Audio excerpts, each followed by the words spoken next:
പുത്രന്റെയും പരിശുദ്ധാത്മാവിന്റെയും നാമത്തിൽ ആമേൻ. എൻ്റെ പ്രിയപ്പെട്ടവരെ, ഇന്ന് ജൂൺ 2-ാം തീയതി ചൊവ്വാഴ്ച.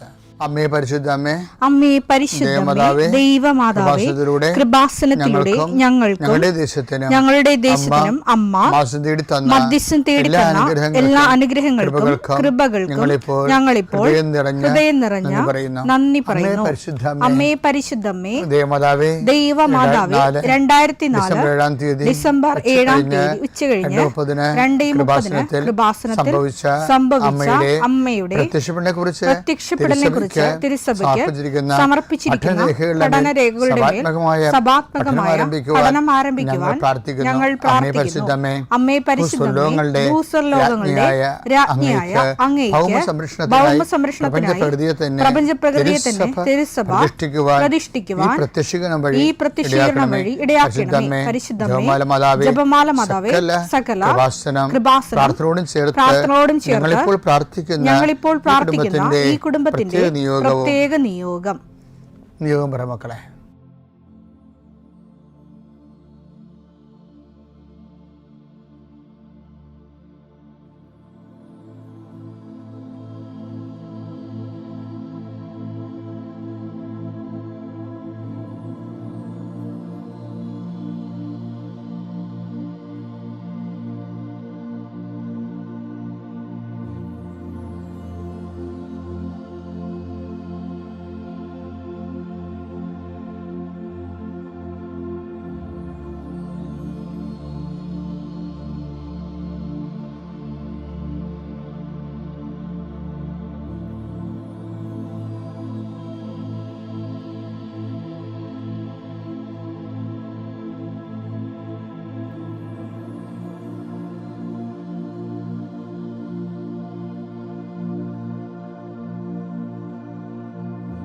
അമ്മയുടെ പ്രത്യക്ഷീകരണത്തിന്റെ ഈ അനുഗ്രഹവേളയിൽ ഞങ്ങൾക്ക് സാധിച്ചു തരുവാൻ കനിയണമേ. ആമേൻ. വിശ്വാസ പ്രമാണം.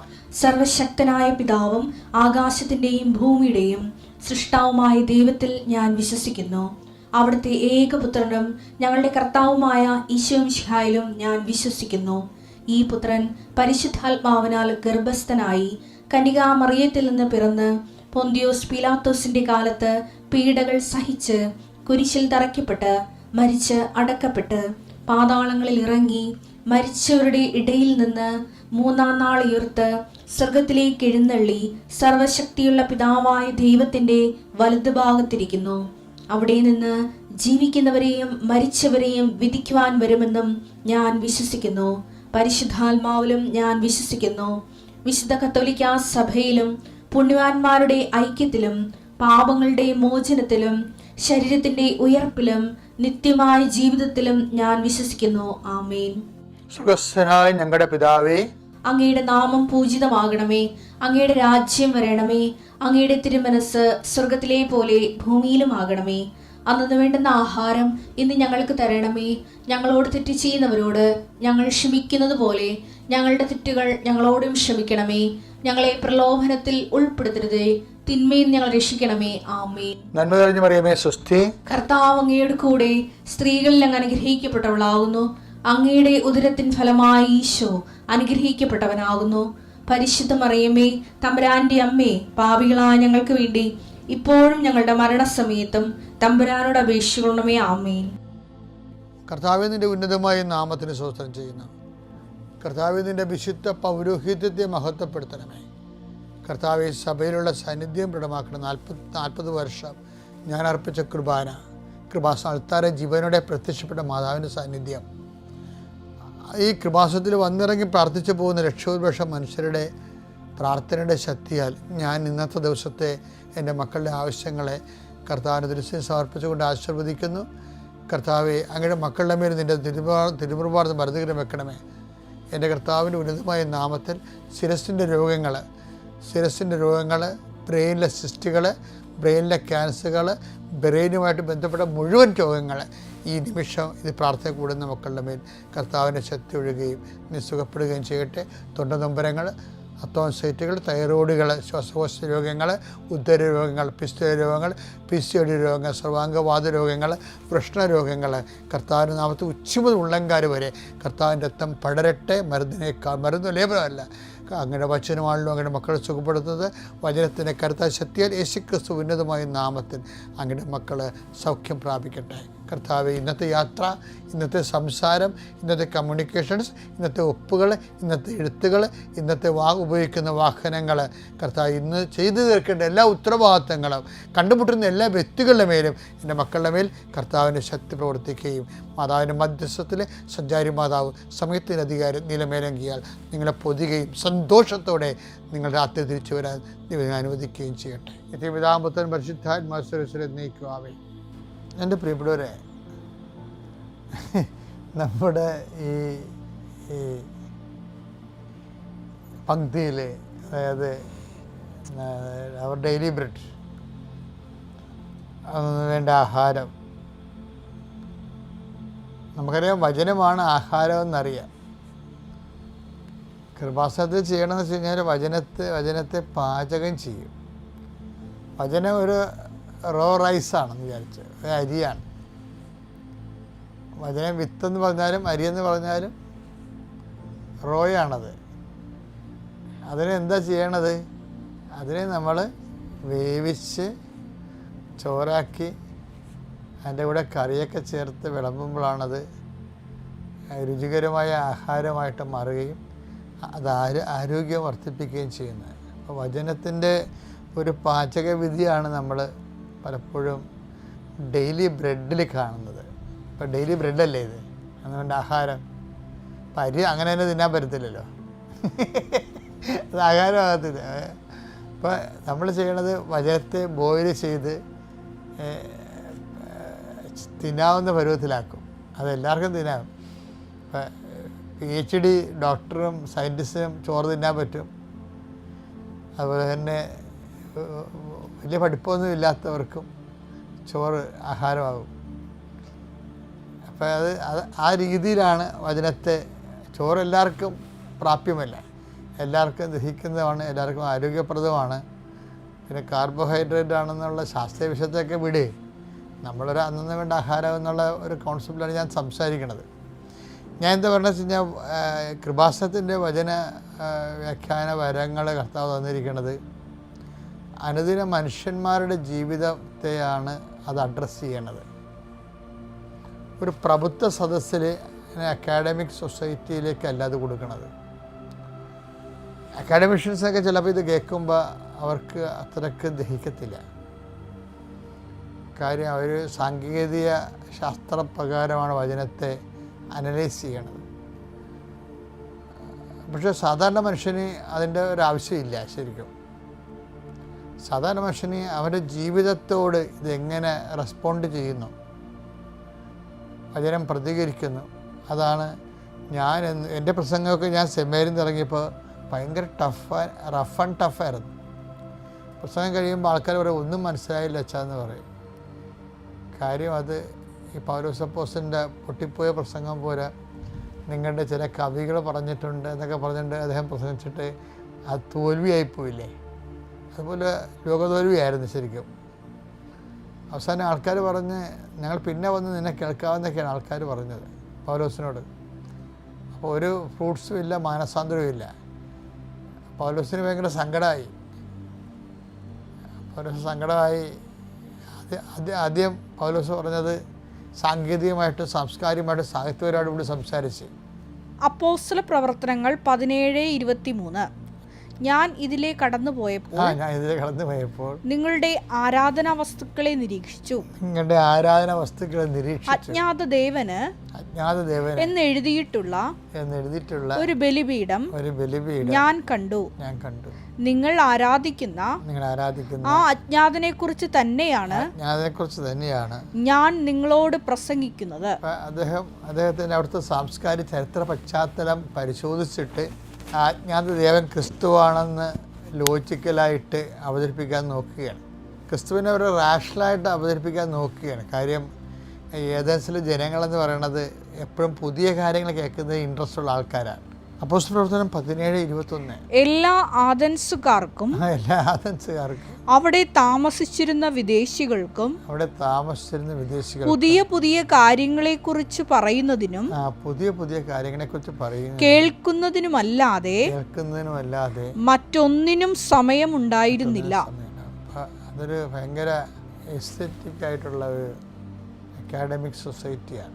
പുതിയ പുതിയ ആൾക്കാർ വന്ന് അവർക്കൊരു ആശയങ്ങൾ വരുമ്പോൾ അത് വന്ന് പബ്ലിക്കായിട്ടത് പറയും. ഒരു പീഡമുണ്ടാകും. അവിടെ പ്രസംഗിക്കാൻ പൗലോസിന് ചാൻസ് കിട്ടിയപ്പോഴാണ് അദ്ദേഹം ഈ വിഷയം വളരെ കഷ്ടപ്പെട്ട് പ്രിപ്പയർ ചെയ്താണ് ഈ വിഷയം പറയണത്. അദ്ദേഹം അവരുടെ കവികളുടെയൊക്കെ സാഹിത്യ പുസ്തകങ്ങളൊക്കെ വായിച്ച് കർത്താവിനെ അവതരിപ്പിക്കാൻ വേണ്ടി. അതാണ് പുള്ളി പറയുന്നത്, നിങ്ങളുടെ ചില കവികൾ പറഞ്ഞിട്ടുണ്ട്. അപ്പോസ്തല പ്രവർത്തനം 17:28. എന്തെന്നാൽ അവിടുന്നിൽ നാം ജീവിക്കുന്നു, ചരിക്കുന്നു, നിലനിൽക്കുന്നു. നാം അവിടുത്തെ സന്താനങ്ങളാണ് എന്ന് നിങ്ങളുടെ തന്നെ ചില കവികൾ പറഞ്ഞിട്ടുണ്ടല്ലോ. അപ്പോൾ വയലാറും വൈദ്യക്കുറിപ്പും ഒക്കെ നമ്മുടെ അത്താറകൾ കോട്ട് ചെയ്യത്തില്ലേ, അതിൻ്റെ തന്നെ ഒരു പൗളിയൻ വെർഷനാണത്. പക്ഷെ ഇതൊന്നും വർക്കൗട്ട് ചെയ്യത്തില്ല. അവസാനം പുള്ളി പ്രഭാഷണത്തിൽ പരാജയപ്പെട്ടപ്പോൾ പുള്ളിക്ക് ഭയങ്കര കണ്ണീരാകും. കർത്താവേ, ഞാൻ എന്ത് സംസ്കാരവും വൈജ്ഞാനികവും പ്രബോധനപരമായിട്ടൊക്കെ സംസാരിച്ചിട്ട് നിന്നെ അങ്ങോട്ട് കൈമാറാൻ പറ്റണില്ലല്ലോ എന്ന് ഈ മനുഷ്യൻ കർത്താവിൻ്റെ മുമ്പിൽ കണ്ണീരിടും. അപ്പോൾ പരിശുദ്ധാത്മാവ് പറയും, നീ നിൻ്റെ വൈജ്ഞാനിക പ്രബുദ്ധത ജനങ്ങളുടെ മേൽ വിളമ്പുന്നതിന് പകരം എന്നെ കൊടുക്കാൻ പറയും. അപ്പോൾ പൗലോസിൻ്റെ പ്രാർത്ഥനയിൽ കറക്റ്റ് കാര്യം പറയും. പൗലോസ് പിന്നെ പറയാൻ തുടങ്ങുന്നത് വെച്ചാൽ ഗ്രീക്കുകാർ വിജ്ഞാനം അന്വേഷിക്കുന്നു, യഹൂദർ അടയാളം അന്വേഷിക്കുന്നു. കണ്ട, ഞാൻ നിങ്ങളോട് പറയുന്നത് സാഹിത്യവും സംസ്കാരവും പാണ്ഡിത്യമൊന്നുമല്ല, തുണിയില്ലാതെ ക്രൂശിക്കപ്പെട്ട ക്രിസ്തുവിനെ കുറിച്ചാണ്. അതാണ് അവിടെയാണ് പൗലോസ് ലാൻഡ് ചെയ്യണത്. കറക്റ്റ് വന്ന് പ്രഭാഷണങ്ങൾ എപ്പോഴും നമ്മൾ ശ്രദ്ധിക്കണം.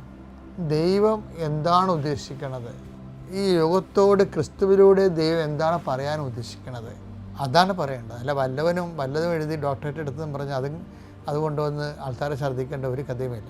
ആരെങ്കിലും എന്തെങ്കിലും പാടി നടന്നെന്നും പറഞ്ഞുകൊണ്ട് ആ പാടി നടന്നവന്മാരുടെ സാഹിത്യത്തിന് നമ്മളിങ്ങനെ ഹോശാന പാടുകയും ഫാൻ ചെയ്യേണ്ട കാര്യമില്ല. മറിച്ച് വി മസ്റ്റ് അത് ആൾക്കാർക്ക് ഇഷ്ടപ്പെട്ടില്ല എന്നല്ല പ്രശ്നം.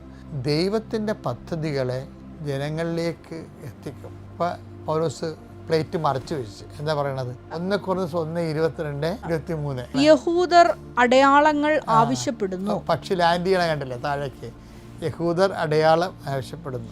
ഗ്രീക്കുകാർ വിജ്ഞാനം അന്വേഷിക്കുന്നു. ഗ്രീക്കുകാർ വിജ്ഞാനം അന്വേഷിക്കുന്നു എന്നുള്ള കാരണം അതുകൊണ്ട് വൈജ്ഞാനികമായിട്ട് ക്രിസ്തുവിനെ അവതരിപ്പിക്കാവുന്നതാണ് പൗലോസ് വിചാരിച്ചുകൊണ്ടാണ് നിങ്ങളുടെ കവികളും അൺനോൺ ഗോഡ് എന്ന് പറയണത്. വളരെ വൈജ്ഞാനികമായിട്ട് അവതരിപ്പിക്കണത്. പക്ഷെ അതൊന്നും വർക്കൗട്ട് ചെയ്യണില്ല. എന്താ കാര്യം, അതിൻ്റെ കൂടെ പരിശുദ്ധാത്മാവ് പ്രവർത്തിക്കത്തില്ല. നമ്മളെപ്പോഴും നമ്മൾ ശ്രദ്ധിക്കേണ്ടത്, എനിക്ക് അറിവുണ്ടോ, ഞാൻ പ്രബുദ്ധനാണോ, എനിക്ക് സാഹിത്യം അറിയാമോ, പാട്ടറിയാമോ എന്നൊന്നും അല്ല പ്രശ്നം.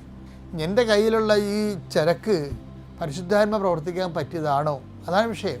സഭയുടെ പ്രഭാഷകന്മാർക്ക് ചിലർക്കെങ്കിലും പറ്റുന്ന ഒരു അബദ്ധം, അവരുടെ പ്രഭാഷണത്തിലെ കണ്ടൻറ്റിൽ പരിശുദ്ധാത്മാവിന് പ്രവർത്തിക്കാൻ പറ്റണില്ല. അത് അതുകൊണ്ട് എന്താണ്, ക്രിസ്തുവിലെ ഇതിനെ ജനം തിരിച്ചറിയുകയോ ക്രിസ്തുവിനെ ജനം സ്വീകരിക്കാൻ തയ്യാറാകുകയില്ല. അതുകൊണ്ട് പൗലോസ് അപ്പോസ്തലൻ കാര്യങ്ങൾ മനസ്സിലാക്കി, അപകടം മനസ്സിലാക്കി കഴിഞ്ഞപ്പോൾ പൗലോസ് അപ്പോസ്തലൻ പരിശുദ്ധാത്മാവിന് വിധേയപ്പെട്ടു. യഹൂദർ അടയാളങ്ങൾ ആവശ്യപ്പെടുന്നു. ഗ്രീക്കുകാർ വിജ്ഞാനം അന്വേഷിക്കുന്നു. ഞങ്ങളാകട്ടെ യഹൂദർക്ക് ഇടർച്ചയും വിജാതിയർക്ക് ഭോഷത്വവുമായ ക്രൂശിക്കപ്പെട്ട ക്രിസ്തുവിനെ പ്രസംഗിക്കുന്നു. അപ്പം എന്താ പ്രശ്നം വെച്ചാൽ, നമ്മൾ പറയുന്ന കാര്യം ചിലർക്കത് പോഷത്വമായിട്ട് തോന്നും. നമ്മൾ പറയുന്ന കാര്യം ചിലർക്ക് ഇടർച്ചയായിട്ട് തോന്നും. ഈ അച്ഛൻ്റെക്ക് ഇങ്ങനെയൊന്നും പ്രതീക്ഷിച്ചില്ല എന്ന് പറയാൻ. നമ്മൾ പറയുന്ന കാര്യം പക്ഷേ ചിലപ്പോൾ ചിലർക്ക് പോഷത്വവും ചിലർക്ക് ഇടർച്ചയായി പോകുന്നു. പക്ഷേ എന്താണ്, നമ്മൾ പറയുന്ന കാര്യത്തിൽ നമ്മൾ മാറാൻ പാടില്ല. കാര്യം നമ്മൾ പ്രസംഗിക്കാൻ വേണ്ടി അയക്കപ്പെട്ടവരാണ്. അപ്പോൾ പ്രമേയം എന്ന് പറയണത്, നമ്മൾ എന്താണ് നാടകത്തിൽ ഒരു പ്രോംപ്റ്റർ, അതായത് നമ്മൾ നാടകം നടത്തുമ്പോൾ ചില സമയത്ത് ആ കർട്ടൻ്റെ ബാക്കിൽ നിന്ന് ഒരാൾ പ്രോംപ്റ്റ് ചെയ്ത് തരും. ആ പ്രോംപ്റ്റ് ചെയ്ത് തരുന്ന കാര്യങ്ങളാണ് ഈ കഥാപാത്രം പറയേണ്ടത്. അവിടെ നമ്മൾ കഥാപാത്രം മാത്രമാണ്. എന്താണ് ബാക്കിൽ നിന്ന് പരിശുദ്ധാത്മാവ് പറഞ്ഞു തരണത്, സഭ എന്ത് പഠിപ്പിക്കുന്നു, അതാണ് ഇയാൾ പറയേണ്ടത്. അല്ലാതെ അവിടെ ഒന്ന് നോക്കി ഒന്ന് പഠിപ്പിച്ചിട്ട് എനിക്ക് അങ്ങനെയാണ് തോന്നിയത് പറയാൻ എന്ന് പറഞ്ഞുകൊണ്ട് എനിക്കിഷ്ടമുള്ളത് പറയാൻ പറ്റത്തില്ല. അപ്പോൾ സഭയുടെ പഠനമായിരിക്കത്തില്ല, അത് പരിശുദ്ധാത്മാവിൻ്റെ പ്രവർത്തനമായിരിക്കത്തില്ല. പ്രബോധന അധികാരം സഭയ്ക്കാണ് കൊടുത്തിരിക്കണേ. ഇപ്പോഴും നമ്മൾ സഭയുടെ പഠനങ്ങളുടെ സൈഡിൽ ലൈൻ ഓഫ് തോട്ടുകൾ നമ്മൾ ചെക്ക് ചെയ്യണം. പക്ഷേ അതിൻ്റെ പേരിൽ നമ്മൾ ആവശ്യമില്ലാത്ത നമ്മുടെ സാഹിത്യകാരനാണ്, കവിയാണെന്നൊക്കെ നാട്ടുകാരെ ബോധിപ്പിക്കാൻ വേണ്ടി നമ്മളെ തന്നെ പ്രസംഗിക്കരുത്. ഞാൻ പറഞ്ഞു വരുന്നതിൻ്റെ കാര്യം വെച്ച് കഴിഞ്ഞാൽ, ഇത് എപ്പോഴും നമ്മൾ മനസ്സിലാക്കേണ്ട സത്യമാണ്. ക്രൂശിക്കപ്പെട്ട ക്രിസ്തു, നമ്മൾ എന്ത് ചെയ്താലും ക്രൂശിക്കപ്പെട്ട ക്രിസ്തു എന്ന് പറയണതാണ് ദൈവത്തിൻ്റെ കണ്ടൻ്റ് എന്ന് പറയണത്. ദൈവം ലോകത്ത് നൽകുന്ന രക്ഷാകരമായ കണ്ടൻറ്റ്, റിഡംപ്റ്റീവ് കണ്ടൻ്റ് എന്ന് പറയണത് ക്രൂശിക്കപ്പെട്ട ക്രിസ്തുവാണ്. അപ്പോൾ നമ്മളിപ്പോൾ നിങ്ങളൊരാളോട് ക്ഷമിക്കണത്, നിങ്ങൾക്ക് പറയാൻ പറ്റണം, ഞാൻ ക്രൂശിക്കപ്പെട്ട ക്രിസ്തുവിനെ പ്രതിയാണ് നിന്നോട് ക്ഷമിക്കണത്, അല്ലേ? ഞാൻ ഈ സാധനം വേണ്ടെന്ന് വെക്കണത് ക്രൂശിക്കപ്പെട്ട ക്രിസ്തുവിനെ പ്രതിയാണ് ഞാൻ വേണ്ടെന്ന് വെക്കണത്. കാര്യം അതുകൊണ്ടാണ് ഈശോനെ പ്രതി എന്ന് പറഞ്ഞത്, എന്നെ പ്രതി. അപ്പോൾ ഈശോനെ പ്രതി നമുക്ക് അടുത്ത ദിവസം ഇതിനേക്കാളും ബെസ്റ്റായിട്ടിത് കാണാം. ഈ ക്രൂശിക്കപ്പെട്ട ക്രിസ്തു എന്നുള്ളതും ഈ ക്രിസ്തുവിനെ പ്രതിയാണ് ഈ നമ്മളെ. ഒരാൾ എനിക്ക് വലിയ മുമ്പത്തോളം വിശ്വാസം തോന്നണില്ല, മുമ്പത്തോളം പ്രാർത്ഥിക്കാൻ വരുന്നില്ല, പ്രാർത്ഥന വരുമ്പോൾ എനിക്ക് ഉറക്കം വരണേ, എനിക്ക് കുർബാനയ്ക്ക് പോകാൻ പറ്റണില്ല എന്നൊക്കെ പറഞ്ഞു കഴിഞ്ഞാൽ നമ്മളൊരു ബാങ്ക്രപ്സിയായി. നമ്മളുടെ സ്റ്റോക്ക് തീർന്നതിൻ്റെ അർത്ഥം. ഇപ്പം ഗ്യാസ് തീരത്തില്ലേ, വിളക്ക് കത്താൻ നേരത്ത് ഇങ്ങനെ പെട്ടെന്ന് കത്തണ പോലെ ഗ്യാസ് ഇപ്പോൾ തീരണത് ഭയങ്കര പേടിയാണ് ആൾക്കാർക്ക്. ഇപ്പോൾ ഗ്യാസ് തീർന്നാൽ പിന്നെ ഉടനെ ഗ്യാസ് കിട്ടത്തില്ല. ഞാൻ കഴിഞ്ഞ ദിവസം അരമണിക്കൂർ കാത്തിരുന്ന് ചായക്ക് ഗ്യാസ് തീർന്നു പോയി. അപ്പോൾ അതുപോലെ ഗ്യാസ് തീരണ ഒരു കാലത്ത് ഇതുപോലെ ചില സമയം നമ്മുടെ ആത്മീയ ഗ്യാസും തീർന്നു പോകും, കൃപ തീർന്നു പോകും. അപ്പോൾ നമുക്ക് കോട്ടവായിടും, പള്ളിയിൽ നിന്ന് ഉറങ്ങും, അവന് പള്ളിയിൽ പോകാൻ തോന്നത്തില്ല, കുടുംബ പ്രാർത്ഥനയ്ക്ക് ചേരത്തില്ല, കുർബാനയ്ക്ക് പോകത്തില്ല, അങ്ങനെ ഗ്യാസ് തീർന്നു. അങ്ങനെ വന്നാൽ പിന്നെ ഈ ബാങ്ക്രപ്സി ആയി, വിശ്വാസം ബാങ്ക്രപ്സി ആയാൽ അതിനെ അതിജീവിക്കുന്നത് എല്ലാം ഈ നമ്മൾ പിന്നെ ചെയ്യുന്നതെല്ലാം ക്രൂശിക്കപ്പെട്ട ക്രിസ്തുവിനെ പ്രതിയായിരിക്കണം. നമ്മൾ പിന്നെ ഒന്നും തുടങ്ങേണ്ടി വരും. പക്ഷെ ഒന്നും തുടങ്ങിയാലും പെട്ടെന്ന് ഒറ്റ ദിവസം കൊണ്ട് 9 ദിവസത്തെ വളർച്ച ഉണ്ടാക്കാം. എങ്ങനെയാണത്? എല്ലാം ക്രൂശിക്കപ്പെട്ട ക്രിസ്തുവിനെ ഇപ്പം നിങ്ങൾ ക്ഷമിക്കണതും, ഒരാളെ സഹായിക്കണതും, ഒരാളുടെ കൂടെ തുണയാത്ര പോണതും, ഒരാൾക്ക് പഠന സഹായം ചെയ്തു കൊടുക്കുന്നതും എല്ലാം ക്രൂശിക്കപ്പെട്ട ക്രിസ്തുവിനെ ആയിരിക്കണം. അപ്പോൾ ഈ ക്രൂശിക്കപ്പെട്ട ക്രിസ്തുവിന് ഭയങ്കരമായ ഇൻകമാണ്, വരുമാനം. നമുക്ക് നാളെ അത് നല്ലതായിട്ട് കാണാം. കർത്താവ് നിങ്ങൾ അനുഗ്രഹിക്കട്ടെ. എല്ലാം ക്രൂശിക്കപ്പെട്ട ക്രിസ്തുവിൽ ചെയ്യുക. ഇന്നത്തെ ദിവസം ഭാസുരമാകട്ടെ. പിതാവിൻ്റെയും പുത്രൻ്റെയും പരിശുദ്ധാത്മാവിൻ്റെയും നാമത്തിൽ.